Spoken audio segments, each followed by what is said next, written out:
సత్యం అంటే యేసుక్రీస్తు ప్రభువే మనకు సత్యమై ఉన్నారు. ఆయన గురించి ఆయన సాక్ష్యమించుకోటకు ఈ లోకానికి వచ్చి ఉన్నాడు. లేకపోతే తండ్రి యొక్క వాక్యమై ఉన్న ఆయన గురించి సాక్ష్యమించుకుంటకు యేసుక్రీస్తు ప్రభు ఈ లోకానికి వచ్చి ఉన్నాడు. మరి సత్యం అంటే ఏంటంటే దేవుడు అనుగ్రహించిన మహిమను కోల్పోయాము.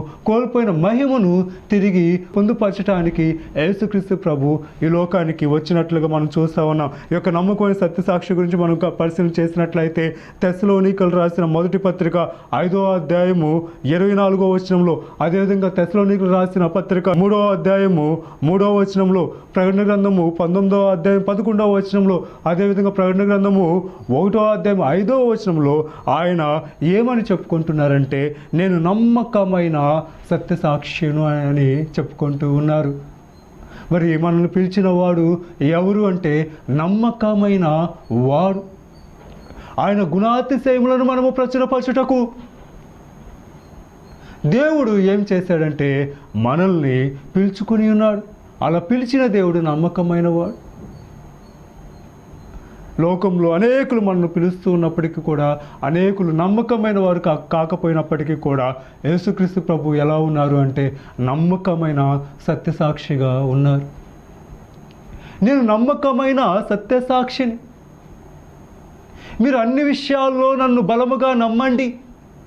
అన్ని విషయాల్లో అన్ని పనుల్లో నన్ను స్థిరముగా నమ్మి నన్ను వేడుకొనండి, నేను నీ పక్షమై ఉంటానని యేసుక్రీస్తు ప్రభు మాట్లాడుతున్నారు.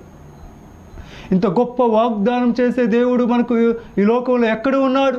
నమ్మకమైన దేవుడు నమ్మకమైన వాగ్దానాలను మన కొరకు చేస్తున్న గొప్ప దేవుడుగా ఉన్నాడు. ఆ లవోదికయ సంఘంలో ఉన్నవారు అపనమ్మకమైన స్థితిలో ఉన్నారు. లేకపోతే దేవుడి యొక్క కార్యాలను నిర్లక్ష్యం చేసే స్థితిలో ఉన్నారు.